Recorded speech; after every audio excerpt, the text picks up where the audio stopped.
साथ स्टार्ट करते हैं।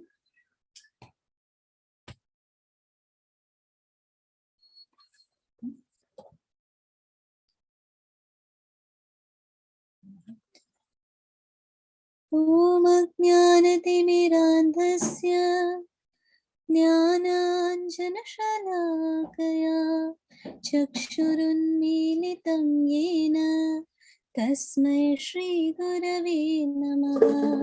श्रीचैतन्यमनोभीष्टं स्थापितं येन भूतले स्वयं रूपः कदा मह्यं ददाति स्वपदान्तिकम्। वन्देऽहं श्रीगुरो श्रीयुतपदकमलं श्रीगुरोन् वैष्णवांश्च श्रीरूपं साग्रजातं सहगणरघुनाथान्वितं तं सजीवं साद्वैतं सावधूतं परिजनसहितं कृष्णचैतन्यदेवं श्रीराधाकृष्णपादान् सहगणललितान् श्रीविशाखान्वितांश्च। हे कृष्ण करुणा सिन्धो दीनबन्धो जगत्पते गोपीश गोपिका कान्तं राधाकान्तं नमोऽस्तुते। तप्त काञ्चन गौराङ्गी राधे वृन्दावनेश्वरी वृषभानुसुते देवी प्रणमामि हरिप्रिये। नमो विष्णुपदाय कृष्णपृष्ठाय भूतले श्रीमते भक्तिवेदान्त स्वामी इति नामिने।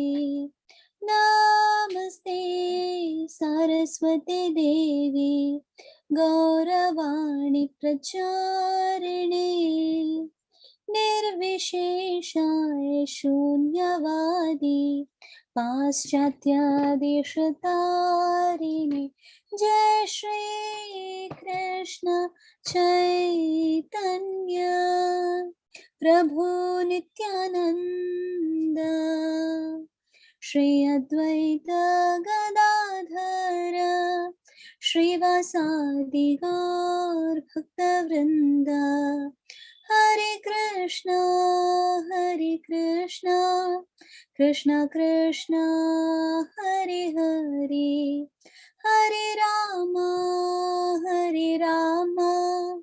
राम राम हरे हरे। जीव जागो गौरचंद बोले कथा निद्रा जाओ माया पिशाचीर कोले। जीव जागो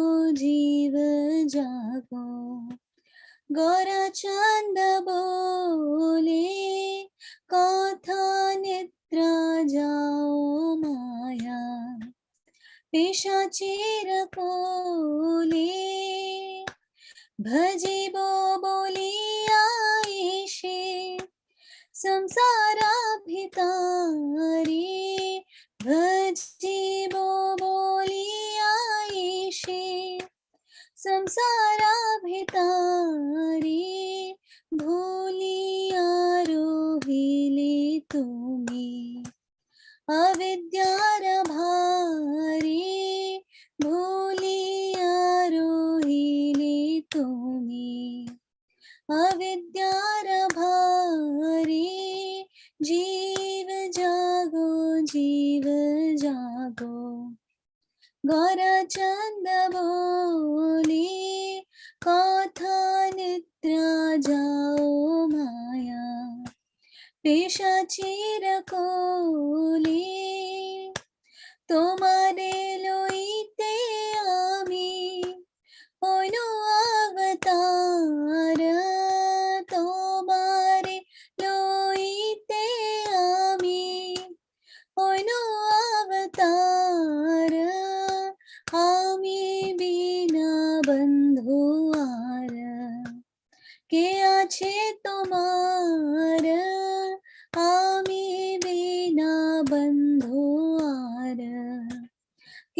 छे तोमार जीव जागो जीव जागो गोराचंद बोली कथा निद्रा जाओ माया पिशाचीर कोली એને છે ઔષધિ માયા નશીબારો લાગી એને છે ઔષધિ માયા નશીબારો લાગી હરિ નામ મહામંત્ર લાઓ તુમી માગી હરિ નામ महामंत्र लाओ तुमी मागी जीव जागो जीव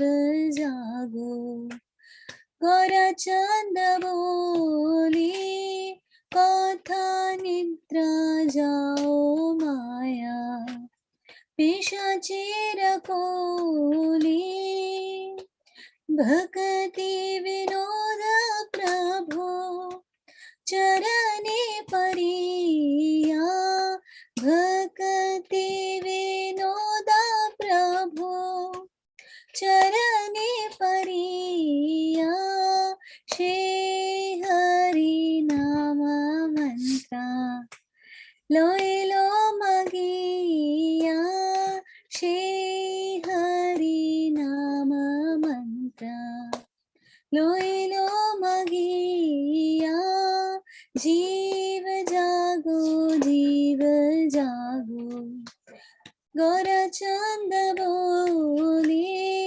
कथा निद्रा जाओ माया पिशाचीर कोली जीव जागो जीव जागो गोराचंद बोली कथा निद्रा जाओ माया पिशाचीर कोली जीव जागो जीव जागो गोराचंद बोली। हरे कृष्णा। हरे कृष्ण माता जी, बहुत प्यारा। हरे कृष्ण।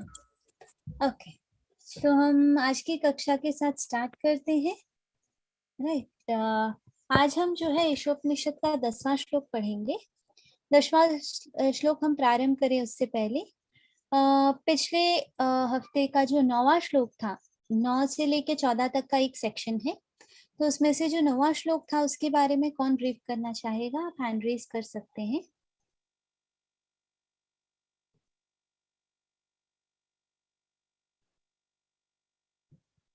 हरे कृष्ण सुंदर प्रभु जी। हरे कृष्ण माता जी। हरे कृष्ण माता जी, ईशोपनिषद का जो मंत्र 9 नंबर है उसमें बेसिकली ये बताया गया है कि जो ज्ञान है वो सर्वोपरि होना चाहिए, लेकिन मनुष्य में ज्ञान 2 प्रकार का हो गया है। एक तो ज्ञान वो है जो भगवान के अलावा लोग जानते हैं, और कुछ लोग ये हैं जो भगवान के प्रभु जी बारे में एक ही भगवान के बारे में जानते तो हैं, लेकिन निपट मूर्ख भगवान की शरण ग्रहण नहीं करते। तो इसमें ये बताया गया है कि यदि पथ भ्रष्ट हैं तो वो अधिक घातक होती है, और आज आध्यात्मिक को छोड़कर भौतिक पहलू पर ध्यान है। विद्या और अविद्या ही इसको कहा जाता है। विद्या मतलब ज्ञान और अविद्या माने अज्ञान। हमें ये मानना चाहिए कि भगवान हर वस्तु के स्वामी है, और इस बात को भुलाना ही अविद्या है। इंद्रिय तृप्ति वाले लोग पथ भ्रष्ट होते हैं, और ज्ञानी लोग भगवान के ज्ञान के अलावा भी कई बार ज्ञान की बातें करते हैं। तो हमें दोनों प्रकार के ज्ञानी और अज्ञानी पुरुषों के बारे में जानना पड़ेगा, और हमें समझना पड़ेगा कि इन दोनों के तथ्यों में क्या फर्क है। और दोनों को ही इन्होंने बड़े अच्छे तरीके से बताया गया है। सादृश्य रूप से उन्होंने एक कोबरा का उदाहरण दिया है। कोबरा एक जौहरी के हुड के साथ दिखाया गया है और शिक्षा को ईश्वर केंद्रित होना चाहिए ये दिखाया गया है कि जो कोबरा है वो ज़्यादा खतरनाक है एक जौहरी के हुड के साथ, जबकि एक साधारण सा जो कोबरा होता है वो उतना खतरनाक नहीं होता। और ऐसे ही एक शव को सजाने की भी बात कही गई है, जिस पर शव पर अलंकरण करना बताया गया है और ये भी ज़्यादा खतरनाक बताया गया है। तो हमें कुल मिलाकर ये बताया गया है कि ज्ञान तो होना चाहिए, लेकिन ज्ञान अगर भगवान के अलावा है तो वो पथभ्रष्ट करता है और उसमें हम ज़्यादा मन न लगाएं, भौतिक वस्तुओं में मन न लगाएं और ये मानकर चलें कि हर वस्तु के स्वामी भगवान श्री कृष्ण हैं। और जो लोग अविद्यापूर्ण कार्यकलापों के अनुशीलन में लगे हुए हैं वे अज्ञान के गहनतम क्षेत्र में प्रवेश करेंगे। इनसे भी निकृष्ट हुए हैं जो तथाकथित ज्ञान के अनुशीलन में लगे हुए हैं। हरे कृष्ण माता जी। हरे कृष्णा। धन्यवाद प्रभु जी। और हरे कोई कृष्ण। इसके बारे में बताना चाहेगा, इस श्लोक के बारे में, 9वें श्लोक के बारे में? हरे कृष्ण। रक्षा माता जी, आपने हैंड रेस किया था। हरे कृष्णा, अनम्यूट कर आप लीजिए। म्यूट हो माता जी।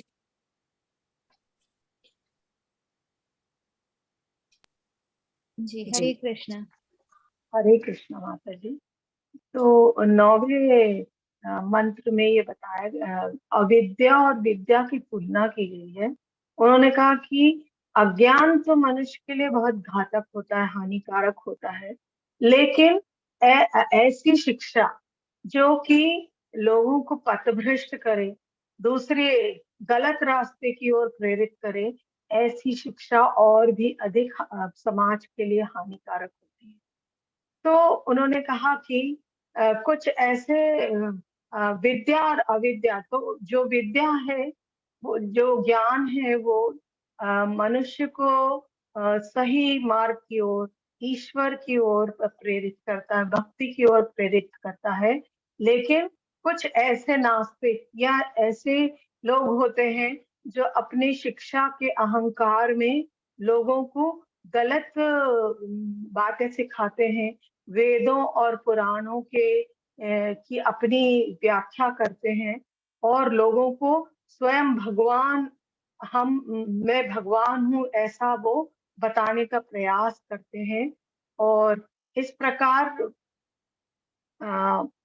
ऐसे नास्तिक, अज्ञानी या अविद्या से युक्त लोगों की तुलना इस मंत्र में मणि युक्त सर्प से की गई है। और उन्होंने कहा कि ऐसा सर्प जो मणि युक्त है वो अधिक विषैला होता है, लोगों को अधिक नुकसान पहुंचाता है। और इसी तरह शव के श्रृंगार से भी इसका उदाहरण दिया गया है कि शव का श्रृंगार, तो भौतिक ये शरीर जो है, जो नश्वर है, उसका श्रृंगार करके और लोगों को, समाज को गलत शिक्षा ऐसे शिक्षक लोग, ऐसे नास्तिक लोग देते। और इस तरह से उन्होंने ये समझाने का प्रयास किया है कि भगवत धाम की ओर ले जाने वाला ज्ञान ही सच्चा ज्ञान। जी, हरे हरे कृष्ण कृष्ण। माता जी। धन्यवाद माता जी। और कोई एक्स्ट्रा पॉइंट इसमें ऐड करना चाहेगा?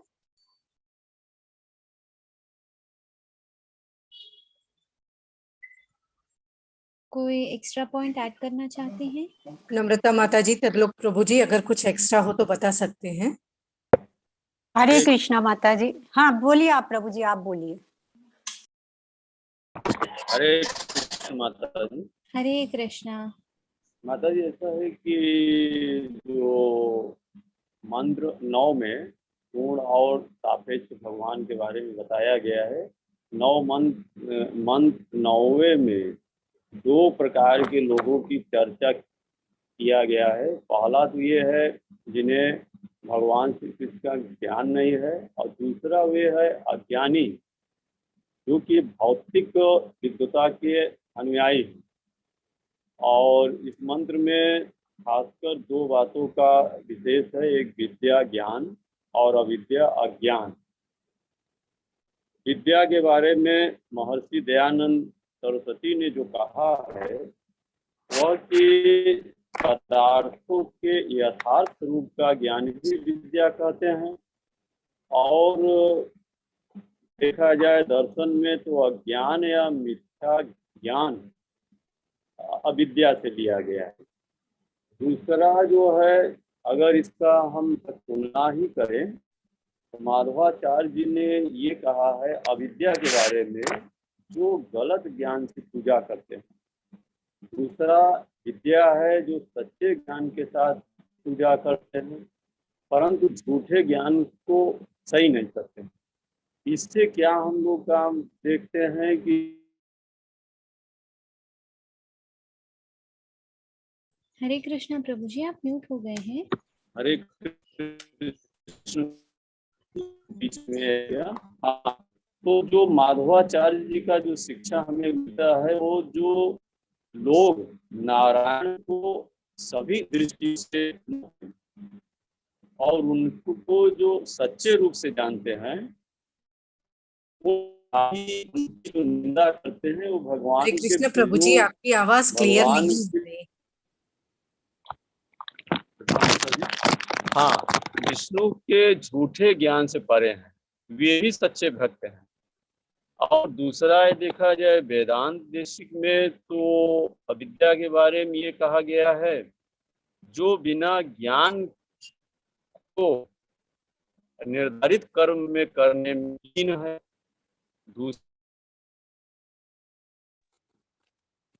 हरे कृष्ण नम्रता माता जी, आप बताएं। हरे कृष्णा माता जी, हरे कृष्णा। हाँ, इसमें माया अपहृत का भी बताया गया है कि जो ज्ञान श्रेणी के लोग स्वनिर्मित ईश्वर होते हैं, मतलब अपना ईश्वर खुद ही बना लेते हैं, और वो जो लोग अपने आप को ईश्वर मानते हैं और उनके अनुसार किसी अन्य को ईश्वर को पूजने की आवश्यकता नहीं होती है। यदि कोई धनी व्यक्ति हुआ तो सामान्य पुरुष होने पर भी उनकी पूजा स्वीकार कर लेती हैं, लेकिन वे परमेश्वर की पूजा नहीं करती हैं। ऐसे लोग ये तो कहते हैं कि ईश्वर शक्तिमान है, लेकिन वे ये नहीं सोचते कि यदि ईश्वर पूर्ण शक्तिमान है तो उनके माया उनसे परास्त होने की कोई संभावना नहीं है। वे स्वनिर्मित भगवान इन सारे प्रश्नों का उत्तर नहीं दे पाते, वे केवल खुद को ईश्वर बने रहने में प्रसन्न रहती हैं। और ये भी बताया गया कि हमारा ज्ञान किस तरह का होना चाहिए। वेदवाद में रत रहने वाले भौतिक जगत में ही लगे रहती हैं, उनको आध्यात्मिक ज्ञान नहीं होता है। वो बस भगवत प्राप्ति की शिक्षा नहीं लेती हैं, आचार्यों का ज्ञान भी नहीं ले पाती हैं, और गुरु शिष्य परंपरा भी नहीं जान पाती हैं, जिस कारण वो अंधकार में ही रहती हैं और वेदों से ही भौतिक प्राप्ति का अर्थ निकालते रहती हैं। जब तक भगवान की शरणागत नहीं होते हैं तब तक विद्या नहीं अपितु अविद्या में संलग्न रहती है। और भगवत गीता के 2.69 में ये भी बताया गया है कि जब जीवों के लिए रात्रि का समय है वह आत्म संयमी के जागने का समय है, और समस्त जीवों के जागने का समय है वह आत्मनिरीक्षक मुनि के लिए रात्रि है।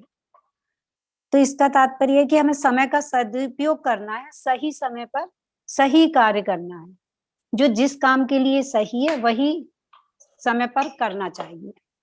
भगवत प्राप्ति कैसे करनी है उसे यह पता नहीं है, और यहाँ यही बताया गया कि हमें अपने समय का उपयोग करना है और कैसे भगवत प्राप्ति के लिए अग्रसर होना है। हरे कृष्णा माता जी। हरे कृष्ण माता जी। संजीव प्रभु जी, आप कुछ बताना चाहते हैं? हरे कृष्णा माता जी। हरे कृष्णा। इस मंत्र के अनुसार जो मैंने जो समझा है उसमें विद्या और अविद्या का तुलनात्मक अध्ययन किया गया है, जिसमें निसंदेह ये कोई भी बहुत अच्छे से इस मंत्र के भाव से स्पष्ट होता है कि अज्ञानता हमेशा निसंदेह होती घातक होती और अधिक घातक हो जाती है यदि वो व्यक्ति हो। अब यहाँ ये सभी जानते हैं कि भगवान जो है वो प्रत्येक वस्तु के स्वामी हैं, और इस तथ्य को भूलना ही अविद्या है। सबसे बड़ी विद्या ही यही है। तो जितना मनुष्य इस तथ्य को भूलता जाता है, वो आधिकारिक टाइम जो है वो अंधकार में रहता है। तो तक अगर उसकी ये शिक्षा जो है वो प्रगति की ओर नहीं है, तो ये और घातक हो जाती है। तो ऐसे लोग बेसिकली अपनी इंद्रिय तृप्ति में ही लगे रहते हैं। अब यहाँ एक एग्जांपल जो मैंने बुक से ही लिया, और आपने भी उसका व्याख्या किया था कि वो मूढ़ है या गधे हैं। गधा मूर्खता का प्रतीक है, और श्री ईशोपनिषद के अनुसार अविद्या की जो पूजा कर रहे हैं वो व्यर्थ की खोज में लगे हुए लोग। और जो लोग शिक्षा के विकास के नाम पे इस प्रकार की सभ्यता या लोगों की सहायता कर रहे हैं, वो लोग अपेक्षाकृत अधिक हानि पहुंचा रहे हैं। तो इसमें जो नास्तिक लोगों के द्वारा जो विद्या दी गई है या दी जाती है, वो उतनी खतरनाक है जितना आपने एक सर्प का एग्जांपल लिया था, उसके फन में अगर बहुमूल्य मणि लगी हो तो वो ज्यादा खतरनाक हो सकता है। तो भौतिक अस्तित्व में दूसरा एग्जांपल जो है मृत शरीर का भी आपने दिया था, कि उसको सजाने और आकर्षक बनाने की कोशिश करना फिजूल है, क्योंकि एक डेड शरीर तो डेड ही है, उससे आप कुछ और वो नहीं कर सकते। तो ये मैंने समझा है माता जी। जी, हरे कृष्ण, धन्यवाद। राइट, हम आज की कक्षा के साथ प्रारंभ करते हैं। आज की कक्षा में जो है ईशोपनिषद का 10वां जो श्लोक है, इसका हम वर्णन जानेंगे। सबसे पहले 9 से 14 में जो है पूर्ण और सापेक्ष रूप से ज्ञान का वर्णन और सेवा का वर्णन किया गया है। 9 से 11 में जो है ज्ञान की दृष्टि से कैसे पूर्णता को हम समझें और सापेक्षता को समझेंगे। और 12, 13 और 14 में जो है पूजा के संदर्भ में या सेवा के संदर्भ में हम कैसे समझेंगे, इसका व्याख्या हुआ है। तो मंत्र 9 से 11 में जो है ज्ञान और अविद्या की तुलना या विद्या और अविद्या की तुलना की गई है, और प्रत्येक के अनुयायियों के लिए संबंधित गंतव्य दिए गए हैं। राइट, विद्या और अविद्या इन दोनों को हम किस प्रकार समझ सकते हैं उसका वर्णन दिया गया है। नेक्स्ट जो है आज सबसे पहले मंत्र 9 में जो है 2 प्रकार के लोगों की चर्चा हुई है, जो जिन्हें कृष्ण ज्ञान है ही नहीं और जो केवल अज्ञानी है। कृष्ण का ज्ञान नहीं है, बाकी जो इस भौतिक लोक का ज्ञान जो है वो मौजूद है उनके पास, परंतु वास्तविक ज्ञान नहीं है। दूसरे हैं जो केवल अज्ञानी है, पूर्ण रूप से अज्ञानी। जो भौतिक विद्वता के अनुयायी होते हैं वे इसे अंतः ज्ञान मानते हैं, और दोनों प्रकार के लोग जो है भगवान के स्वामित्व की अवहेलना करते हैं और परिणाम स्वरूप अज्ञान के सबसे अंधेरे क्षेत्रों में जो है अवक्रमित हो जाते हैं। और मंत्र 9 में अज्ञान और मिथ्या ज्ञान की जो है वर्णन की गई है कि हम अगर अज्ञान और मिथ्या ज्ञान जो है मिथ्या ज्ञान का बीज बोएंगे तो परिणाम भी उसी रूप से हमें प्राप्त होगा। तो यहाँ मंत्र 10 में जो है बताते हैं कि सच्चा ज्ञान इनमें से किसी से भी अलग परिणाम लाता है। यानी कुछ ज्ञान बताए गए हैं, कुछ तरीके बताए गए हैं, या कुछ क्या बोलते हैं हेडिंग्स दिए गए हैं जिसमें हम जो है सच्चे ज्ञान को, वास्तविक ज्ञान को समझ सकते हैं। यह वास्तविक और भ्रामिक ज्ञान के बीच भेदभाव करने के कार्य में एक धीर से मार्गदर्शन लेने की आवश्यकता पर भी जोर देता है। यानी एक धीर व्यक्ति, यहाँ धीरा हो गया, वो धीर व्यक्ति यानी जो मानसिक स्तर से जो है जो स्थिर है और आध्यात्मिक जगत में जो है जो प्रवृत्त है और धीर रूप से जो है वो आध्यात्मिक मार्गदर्शन हमें कर सकता है, ऐसे व्यक्ति से जो है मार्गदर्शन लेना आवश्यक है। तो इस रूप से इस श्लोक में जो है बताया गया है।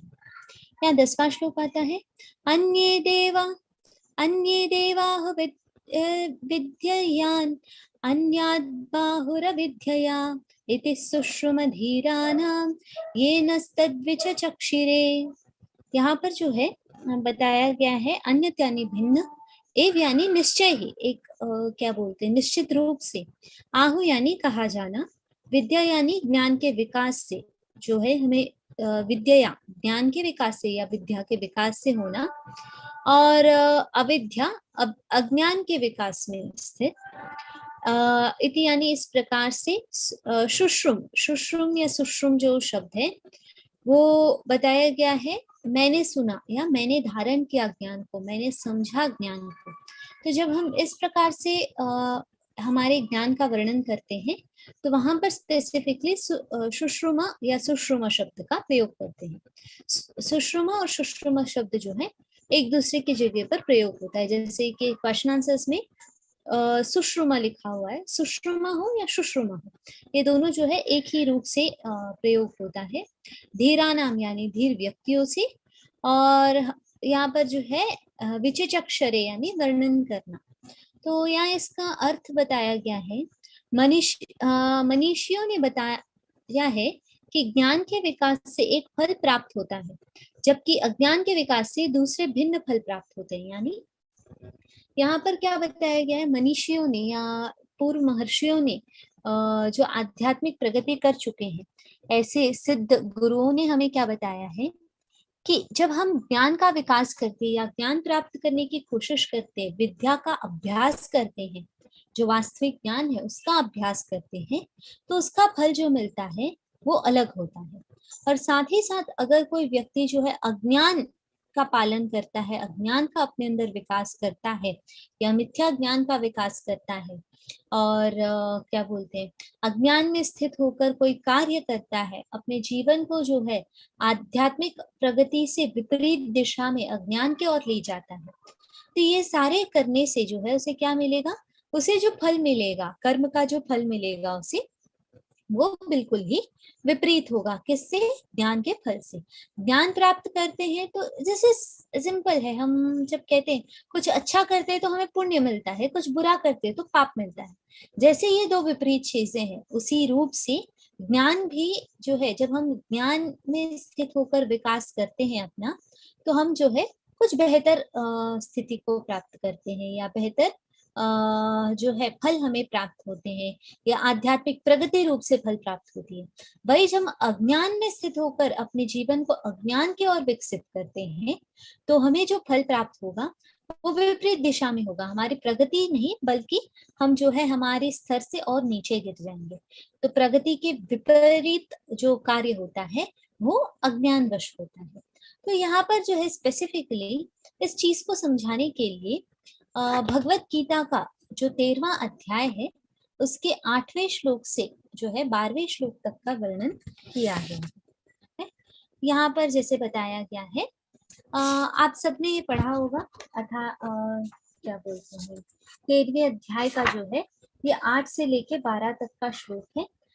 और ये जो श्लोक है 8 से लेके 12, इसका जो तात्पर्य है बहुत लंबा दिया हुआ है। अगर आपने भगवत गीता पढ़ी हो तो जब आप आज की कक्षा के बाद एक बार जाके इसके तात्पर्य के साथ इसे पढ़ें, मे भी ज्यादा से ज्यादा अराउंड यहाँ 5 पेज का तात्पर्य दिया गया है, तो बड़ी मुश्किल से 15 मिनट लग सकते हैं इसे पढ़ने में। जब हम पढ़ते हैं तो एक बेसिक हमें जो है ज्ञान मिल जाता है इसके पूरे वर्णन के बारे में।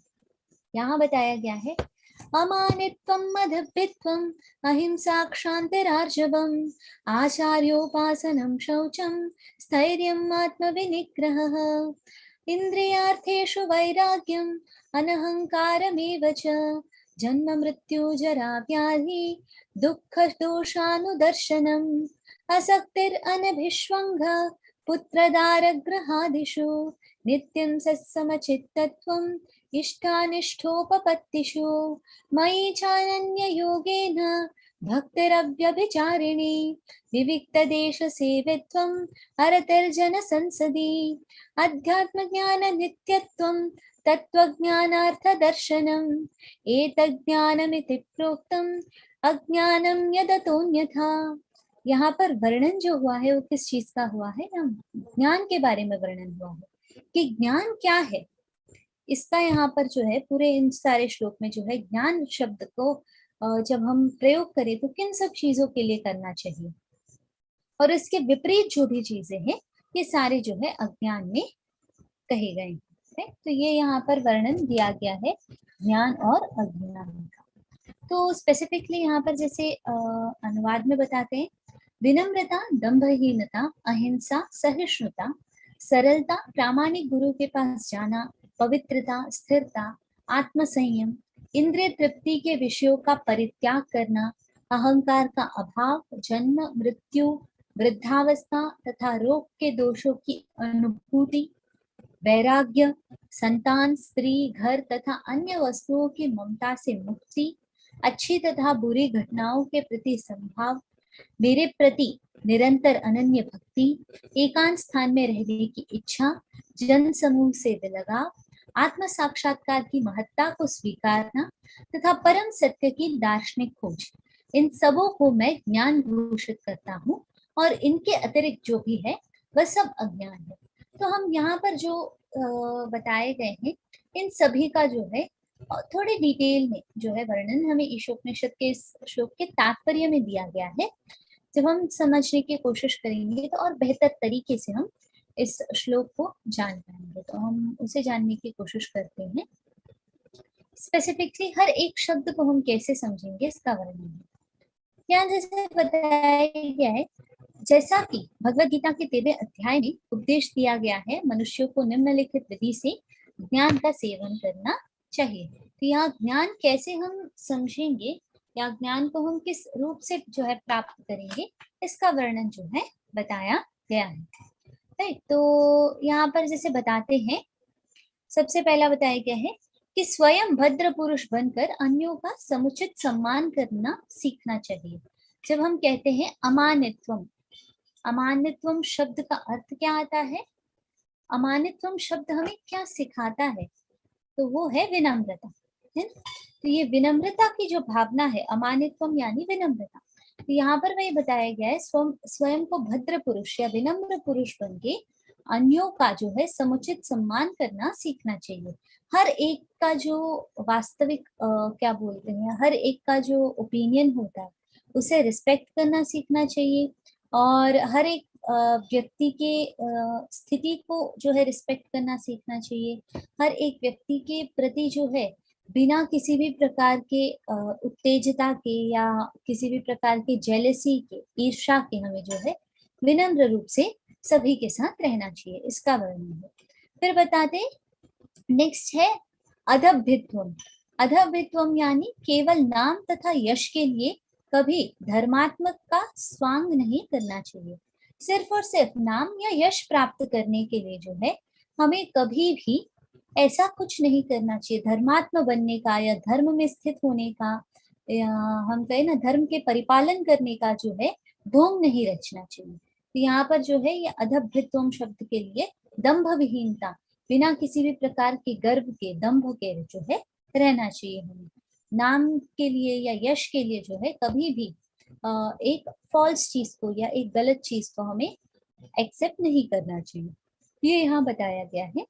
फिर है अहिंसा। राइट, अहिंसा शब्द का अर्थ सब लोग जानते हैं। तो यहाँ बताया गया है अपने शरीर के कार्यों, अपने मन के विचारों या अपने वचनों से कभी दूसरों की परेशानियों का कारण नहीं बनना चाहिए। यानी कभी भी जो है शारीरिक रूप से, मानसिक रूप से या वाचिक रूप से कभी भी हमें जो है हिंसा का जो है वर्णन नहीं जानना होता है। और इसके अलावा जो है जब हम देखते हैं दशविध पाप का वर्णन है और जैसे कि नामापराध का वर्णन है, ये सारे भी चीजें जो है कहीं ना कहीं हिंसा में आती है। जब हम कुछ अपराध करते हैं तो वो हिंसा रूप है, क्योंकि हम किसी ना किसी व्यक्ति को जो है तकलीफ पहुंचा रहे हैं, तो उस रूप से हमें कभी भी ऐसा व्यवहार नहीं करना चाहिए।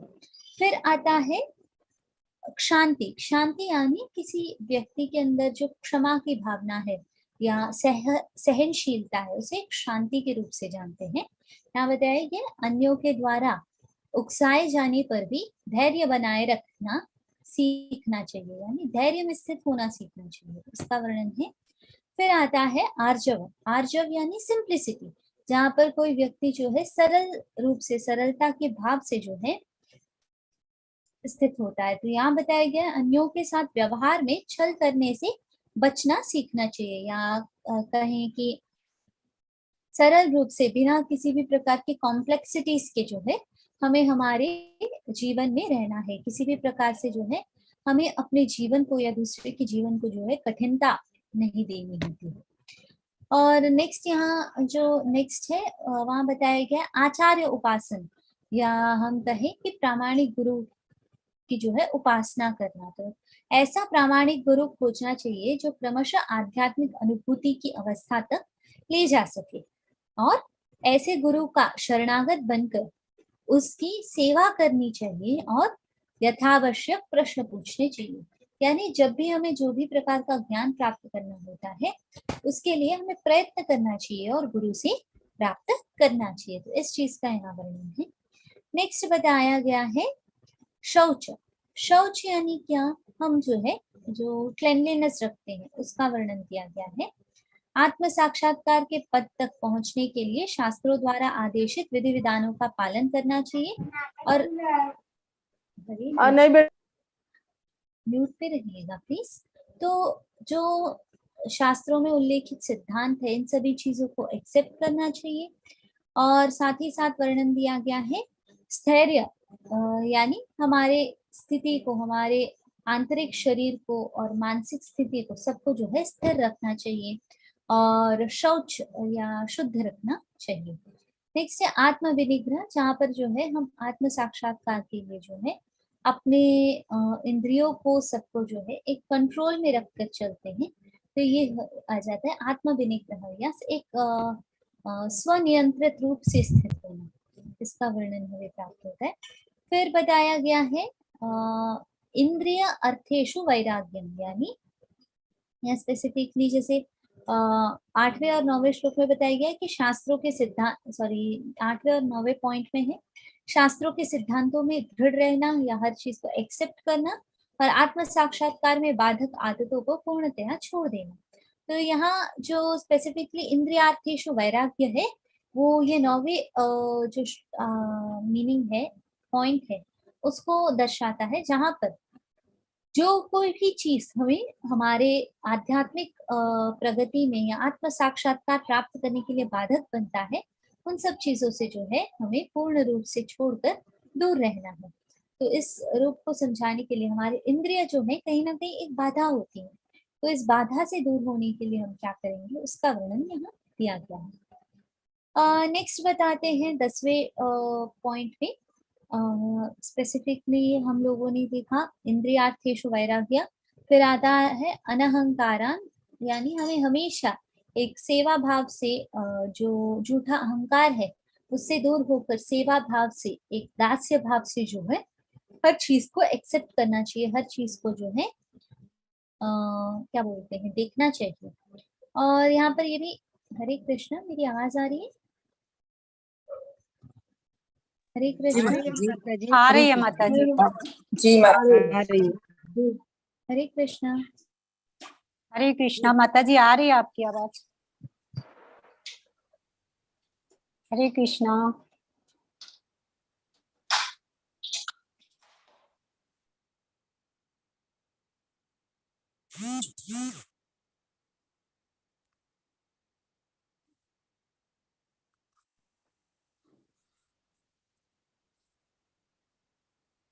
अब नहीं आ रही माता जी। माता जी आपकी आवाज बंद हो गई है ना?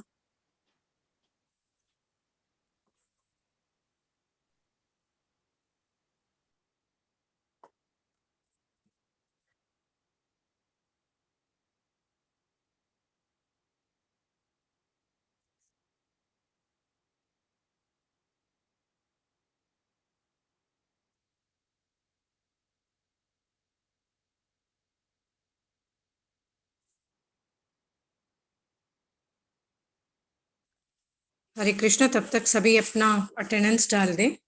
हरे कृष्णा, मेरी हरे आवाज आ रही कृष्णा है? माता जी। जी माता जी।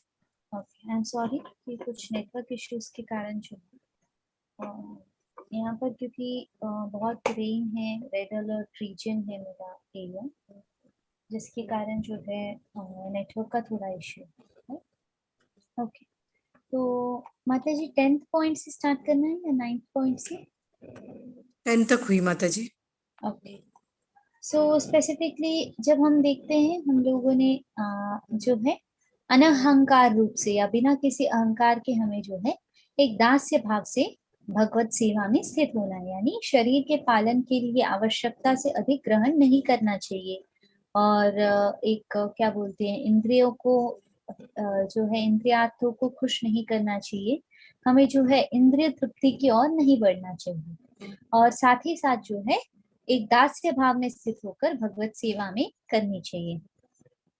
और फिर बताया गया है जन्म मृत्यु जरा व्याधि दुख दोषानुदर्शनम, यानी जन्म मृत्यु जरा व्याधि जो चतुर्विध दुख है और जो दोष है, इन सब को जो है हमें समझना चाहिए और इनसे दूर रहना चाहिए। जैसे यहाँ पर ये भी बताया गया है, न तो स्थूल देह को अपना स्व मानना चाहिए, न ही इस शरीर से संबंधित लोगों को अपना मानना चाहिए। यानी यहाँ पर जो है जन्म मृत्यु जरा व्याधि के साथ साथ एक जो बंधन है भौतिक जगत में, उससे भी परे होने का वर्णन यहाँ दिया गया है। और नेक्स्ट बताया गया है कि जो सदैव स्मरण रखना चाहिए कि जब तक भौतिक शरीर है तब तक जन्म जरा मृत्यु तथा व्याधि को भोगना पड़ेगा। तो देह के इन कष्टों से छुटकारा पाने के लिए जो है योजना बनाने से कोई लाभ नहीं है। सर्वोत्तम मार्ग यही है कि उस साधन की खोज की जाए जिससे आध्यात्मिक स्वरूप पुनः जो है प्राप्त हो सके, पुनः रूप से हम आध्यात्मिक शरीर को प्राप्त कर सके, इसकी खोज में हमें लगना चाहिए। और स्पेसिफिकली ये भी बताया गया है आसक्तिता में स्थित होना चाहिए, बिना किसी आसक्ति के, असक्तितः यानी बिना किसी आसक्ति के त्याग की भावना में स्थित होना चाहिए। और यहाँ ये भी बताया जाता है कि आध्यात्मिक उन्नति के लिए जीवन की जितनी आवश्यकताएं हैं उनसे अधिक के प्रति आसक्ति नहीं होनी चाहिए। हमारे जीवन के लिए ये जीवन जो है हम हमारे आध्यात्मिक प्रगति के लिए जो है हम ये जीवन जो है प्रयुक्त कर रहे हैं। तो इस जीवन में जो है जब हम चाहते हैं कि हम प्रगति करें तो उसके लिए हमारे इस भौतिक शरीर का पालन पोषण भी आवश्यक है। तो पालन पोषण के लिए जो है जितना चाहिए, जो आवश्यक है, उसके प्रति हमें आसक्ति रखनी चाहिए या उसे एक्सेप्ट करना चाहिए, उससे अधिक किसी भी चीज के प्रति आसक्ति नहीं रखनी चाहिए। फिर है अनभिष्वंग पुत्रदारा गृहादिषु, यानी स्त्री संतान तथा घर के प्रति जो है शास्त्रों की आज्ञा से अधिक आसक्त नहीं होनी चाहिए। जब हम देखते हैं पुत्र या संतान, आवश्यकता कब होती है?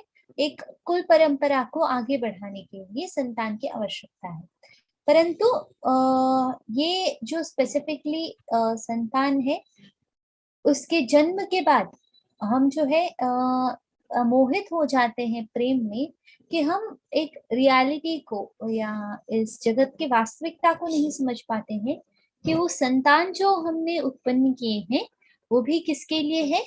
कृष्ण भावनामृत में आगे बढ़ने के लिए, कृष्ण भावनामृत का प्रचार करने के लिए।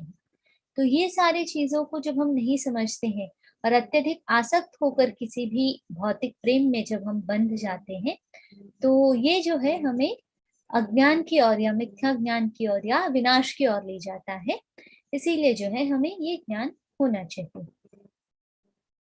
फिर बताया गया है नित्य च समचित्तत्वम इष्टानिष्टोपपत्तिषु, यानी मन द्वारा उत्पन्न इष्ट व अनिष्ट की भावनाओं से सुखी या दुखी नहीं होना चाहिए। इष्ट और अनिष्ट, इष्ट यानी जो पसंद है, मन कहता है कि मुझे ये अच्छा लगता है दूसरा नहीं, तो या कोई और रूप से कुछ पसंद है कुछ नहीं, ये जो दो द्वंद्वों के रूप में हम देखते हैं हर चीज को, उससे हमें दूर होकर जो है भगवत सेवा में जो है निरंतर लगे रहना चाहिए। तो इसका वर्णन है।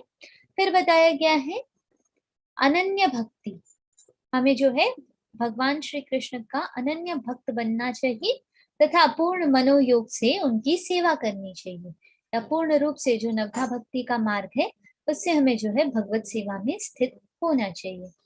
फिर बताया गया है कि विविक्त देश सेवित्वम, यानी एक ऐसे जगह पर या शांत वातावरण में स्थित होना चाहिए जहाँ पर जो है निर्जन स्थान है, जहाँ पर लोगों का आना जाना कम होता है, और रहने की रुचि उत्पन्न करनी चाहिए हमें, और आध्यात्मिक संस्कृति के लिए अनुकूल होना चाहिए वो, जहाँ अभक्त का प्राधान्य हो उन स्थानों से बचना चाहिए जहाँ अभक्त जो है अपना वर्णन कर रहे हैं उन स्थानों से बचना चाहिए, इसका भी ज्ञान होना चाहिए। फिर आता है अरतर जन संसदी, यानी जो पूरा एक जनरल मास है, जैसे यहाँ लास्ट में बताया गया है ना, अभक्तों की प्राधान्यता, या लोगों का जो जहाँ पर आना जाना बहुत है, या इंटरफियर जो जगह हैं जो हमारे आध्यात्मिक प्रगति को इंटरफियर कर सके, ऐसे चीजों से दूर रहना चाहिए। फिर आध्यात्मिक ज्ञान को एक्सेप्ट करना चाहिए, और तत्व ज्ञानार्थ दर्शन, यानी फिलोसफिकली जो आध्यात्मिक ज्ञान है उसे समझने की कोशिश करनी चाहिए, यानी वैज्ञानिक या दार्शनिक बनकर आध्यात्मिक ज्ञान के विषय में शोध करनी चाहिए, और यह मानना चाहिए कि आध्यात्मिक ज्ञान स्थायी है, जबकि भौतिक विज्ञान शरीर की मृत्यु के साथ ही समाप्त हो जाता है। तो यहाँ ये वर्णन दिया गया है। तो स्पेसिफिकली अभी आप लोगों के लिए एक ये क्वेश्चन होगा मेरी तरफ से कि अगर ये सब यहाँ पर जैसे बताया गया है, शोध करना चाहिए आध्यात्मिक ज्ञान काइंड ऑफ, तो आप लोगों के हिसाब से आजकल जो साइंटिस्ट हैं इस संसार में, जो वैज्ञानिक हैं, वैज्ञानिकों को जो है किस प्रकार के रिसर्चेस करनी चाहिए या क्या करना चाहिए?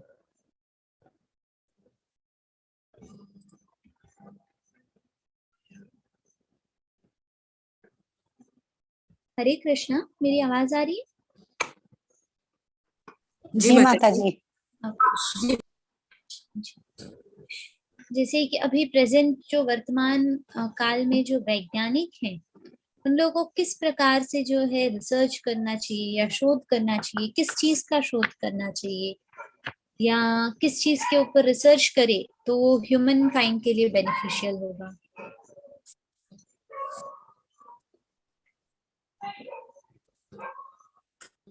आप लोग चैट बॉक्स में आंसर कर सकते हैं।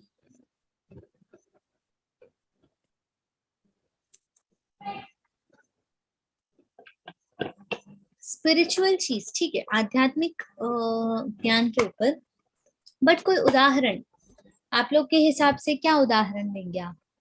वाटर के ऊपर किस तरीके का रिसर्च एक्सपेक्ट कर रहे हैं? हरे कृष्णा माता जी। माता जी, जैसे कि अभी जो रिसर्च जो करते हैं, जैसे जितने सारे अस्त्र शस्त्र बनाने के लिए उसमें बहुत ज़्यादा रिसर्च होता है और डिफेंस को ज़्यादा स्ट्रॉन्ग किया जाता है, उसमें बेकार का व्यर्थ ही पैसा जाता है और समय भी जाता है, क्योंकि वो तो बस युद्ध में लगाते हैं और समाज को और भी विनाश की ओर लेके जाते हैं। तो उनको चाहिए कि जैसे कि आध्यात्मिक में हमें कहा जाता है कि हम जैसे अभी मंत्र जो बोलते हैं कि जपा करते हैं, तो उसका हमारा शरीर और मन के ऊपर बहुत ज़्यादा प्रभाव होता है, और उसमें से हमारा क्या क्या चेंजेस होते हैं।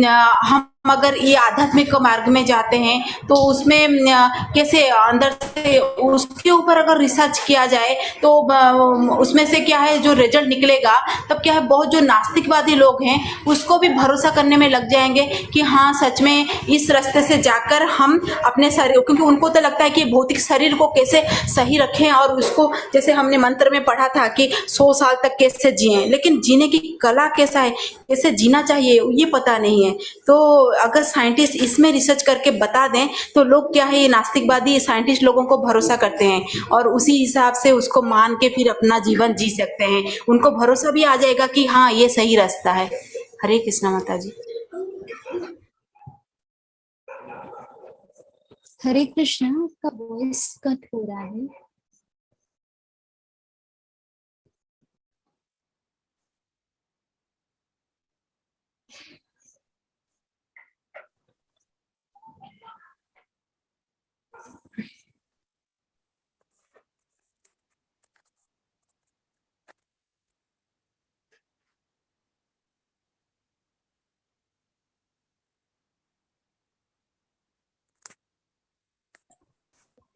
हरे कृष्णा। हरे कृष्ण माता जी। हरे कृष्णा। सॉरी, मैं बार बार कट हो रही हूँ। आई थिंक और 2 ही स्लाइड्स हैं, हम कंप्लीट करते हैं। चैट बॉक्स के आंसर्स, ओके। हाँ, तो स्पेसिफिकली चैट बॉक्स में आंसर है, शरीर के अंदर जो चेतना है उसकी खोज करनी चाहिए, आध्यात्मिक विकास के लिए रिसर्च करना चाहिए, how to develop kindness in humans, सामाजिक कल्याण कोरोना की दवाई, ओके। भगवान और भगवान के मंत्रों को रिसर्च करना चाहिए माता जी, और ये चल भी रहा है, ओके। आध्यात्मिक शक्ति का, what is the impact of vibes produced during Mantra chanting on human kind. आध्यात्मिक और वर्तमान परिस्थिति का करना है। हरे द्वारका राम सेतु पर जैसे की गई है, वैसे ही भगवान के कार्यों व प्रमाणों पर की जा सकती है, ओके। प्रभु के विषय में जानकारी, वे अगर हमारे वैदिक स्क्रिप्चर्स ऑल टाइम हमारे सारे प्रकार उन्नति के लिए महत्वपूर्ण है। ये आधुनिक इंस्ट्रूमेंट्स को यूज करके आज के लोगों को वैज्ञानिक स्तर पर दिखाया तो लोगों को स्पिरिचुअल प्रैक्टिस में प्रेरणा मिलेगी, ओके। और नेक्स्ट क्या है, आध्यात्मिक शांति, भगवान का सब लोगों को महत्व समझाना चाहिए, ओके। तो ये इतने सारे आप लोगों ने बताए हैं। नेक्स्ट हम जानते हैं यहाँ पर इसमें क्या बताया गया है। एक वैज्ञानिक या दार्शनिक बनना चाहिए और आध्यात्मिक ज्ञान में अनुसंधान या शोध करना चाहिए, यह मानते हुए कि आध्यात्मिक ज्ञान स्थायी है जबकि भौतिक ज्ञान शरीर की मृत्यु के साथ समाप्त हो जाता है। तो हमें शोध करना किस चीज का है? आध्यात्मिक ज्ञान का। अभी हम लोगों ने जो ज्ञान समझे, विनम्रता, दंभहीनता, इस सब का जो है हम जितना जानते हैं वो बहुत कम है। इसके पीछे और कई सारे जो है ज्ञान है जो और बेहतर तरीके से हमें समझना होता है। तो यहाँ स्पेसिफिकली इसी चीज का वर्णन दिया गया है कि हमें जो है आध्यात्मिक ज्ञान का जो है, जो स्थायी स्थिति है आध्यात्मिक ज्ञान की, उसके ऊपर अनुसंधान करना चाहिए। भक्ति विनोद ठाकुर कहते हैं कि भौतिक ज्ञान के सभी रूप मानवीय शक्तियों के बाहरी लक्षण हैं। इन्हें विकसित करने से व्यक्ति गधे के रूप में परिवर्तित हो जाता है, या एक क्या बोलते हैं, एक गधे में और एक मनुष्य में कोई अंतर नहीं रहता है, या एक पशु पक्षी और मनुष्य में कोई अंतर नहीं रह जाता। ऐसी स्थिति को प्राप्त करता है जब कोई व्यक्ति भौतिक ज्ञान में जो है स्थित होता है।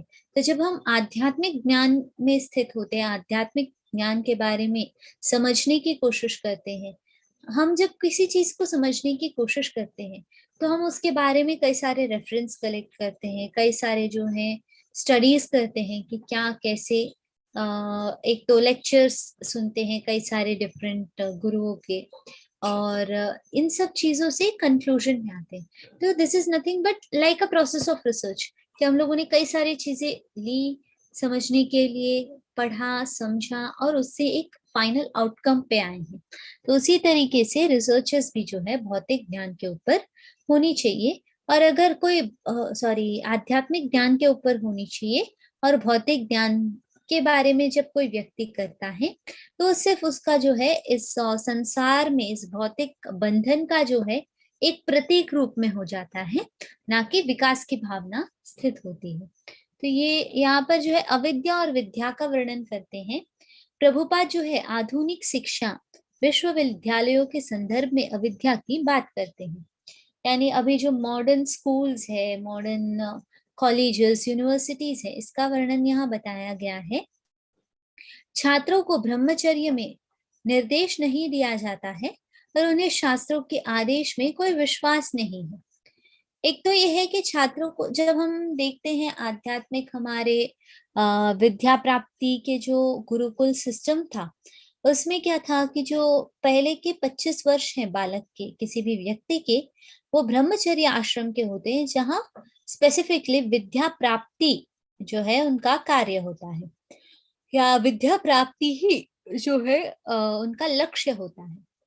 परंतु अभी का जो मॉडर्न सोसाइटी है उसमें क्या है, ब्रह्मचर्य नाम का जो एक आदेश है, निर्देश है, उसका कोई जो है एक्सेप्ट करता नहीं है, या कोई उस पे जो है स्थिर है नहीं, और शास्त्रों के आदेश में कोई विश्वास ही नहीं है। जैसे कि कई सारे लोग, आप ही लोगों ने देखा होगा अपने ही घर में भी कुछ बच्चे होते हैं, अगर हम भगवत गीता का कोई श्लोक पढ़ते हैं, अरे ये क्या पाठ पढ़ती रहती हो या मंत्र पढ़ती रहती हो, इसमें क्या है, तो एक विश्वास ही नहीं है कि भगवान के प्रति एक विश्वास या आध्यात्मिकता के प्रति एक विश्वास जो है आज के मॉडर्न सोसाइटी में बहुत कम है।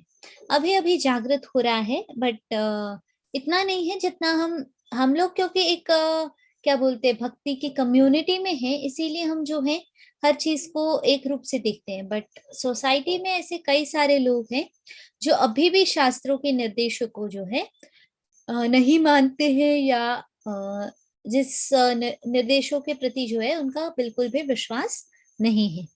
और धार्मिक सिद्धांतों को केवल नाम और प्रसिद्धि के लिए पढ़ाया जाता है, न कि व्यावहारिक कार्रवाई के लिए। या धार्मिक सिद्धांत नाम के लिए और प्रसिद्धि के लिए। नाम के लिए यानी कि अगर स्कूल्स में, कॉलेजेस में एंड ऑल आप लोग देख सकते हैं, अभी जैसे कि कुछ न्यू स्कूल्स में क्या रूल्स आए हैं कि भगवत गीता जो है पढ़ाई जानी चाहिए। तो ठीक है, पढ़ाया तो जाता है, पढ़ाया भी जाएगा, परंतु क्या वो इतने सीरियसली किया जाएगा जैसे कि एक आध्यात्मिक प्रगति के लिए हम करेंगे? तो नहीं।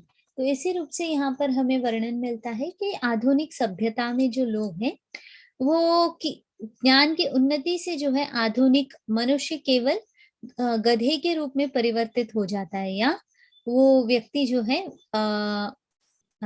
सिर्फ और सिर्फ, जैसे कि कई सारे लोग हैं श्लोक बाय हार्ट तो कर लेते हैं, बट पता नहीं होता है उसका अर्थ क्या है। तो इस प्रकार की स्थितियों में जो है स्थित रहते हैं, यानी उनके पास ज्ञान है परंतु उस ज्ञान को कभी समझा ही नहीं है, या उनके पास ज्ञान है जो भौतिक है, आध्यात्मिक प्रगति में उसका कोई उपयोग नहीं है, या उसका जो क्या बोलते हैं, कोई क्या बोलते हैं, ऑडियो कॉल, कोई पाठ ही नहीं है। हाँ, कोई क्या वो जैसे हम कहते हैं ना, उसका कोई अंश ही नहीं है, उसका कोई जो है स्टेट ही नहीं है।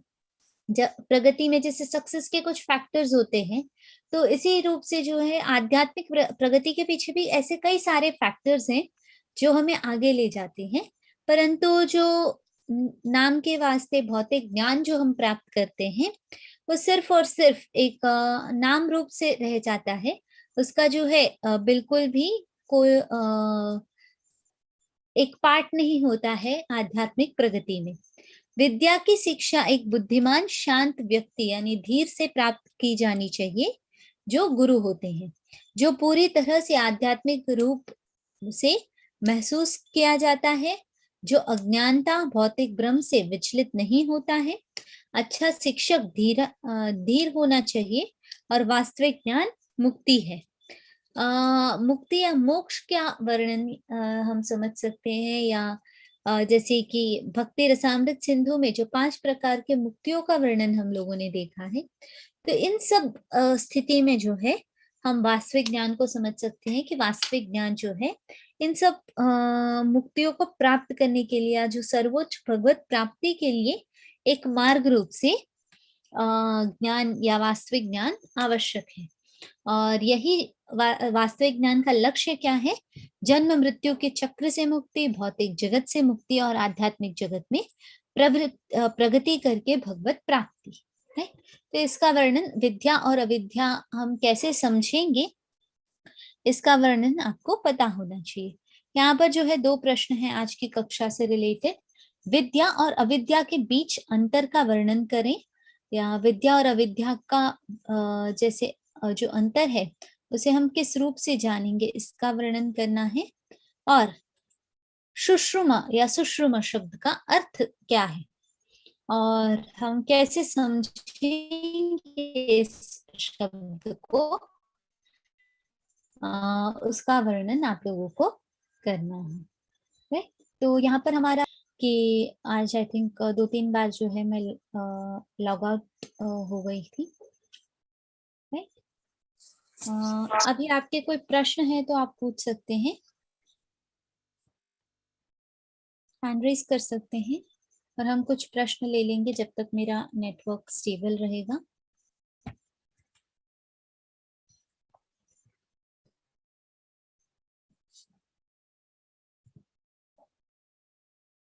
हरे कृष्ण जागृति माता जी। हरे कृष्ण माता जी, प्रणाम। हरे मेरी कृष्ण। आवाज आ रही है माता जी? जी आ रही है, बताइए। जी माता जी, मैं ये पूछ रही थी, मेरी 3-4 क्लासें मिस हो गई, मेरी मम्मी की डेथ हो गई थी जी। और असाइनमेंट भी मैं इस श्री ईशोपनिषद के दूसरा ही श्लोक कर पाई, बाकी सब बाकी है मेरा। तो माता जी मुझे मिल जाएगा क्या आपकी? आप आराम से कर सकते हैं माता जी।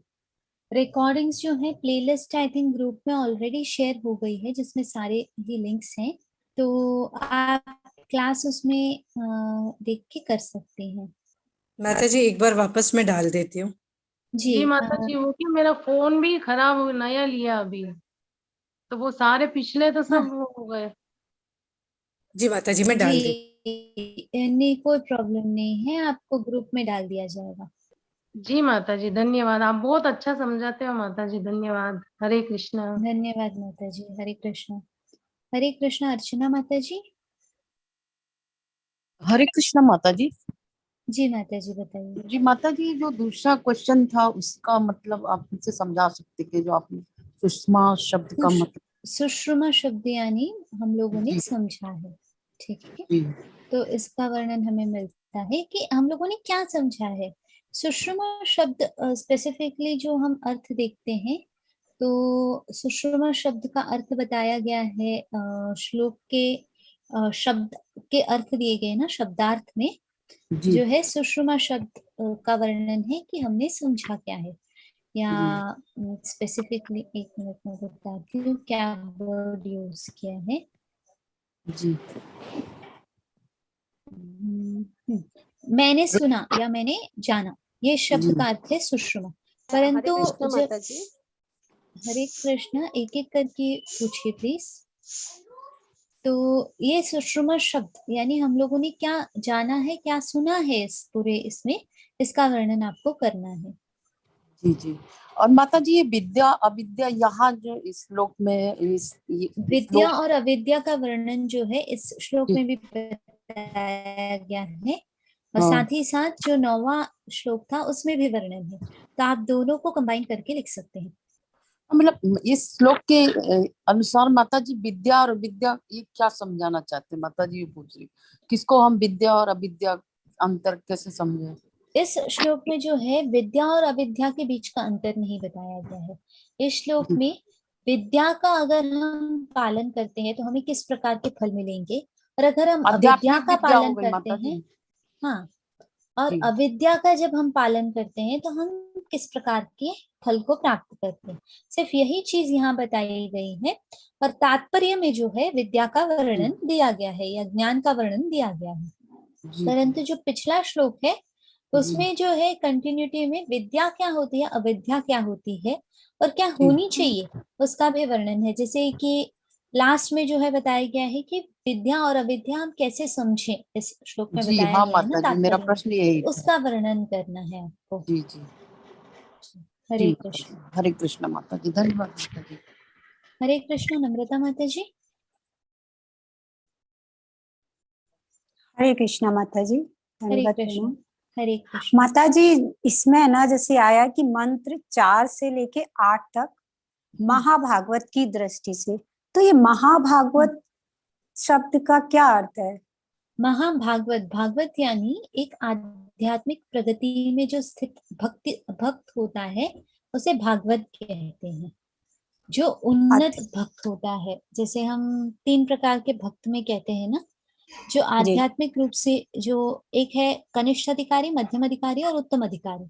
जो उत्तम अधिकारी भक्त होते हैं, जो ज्ञान समझते हैं, उन भक्त को जो है महाभागवत कहते हैं।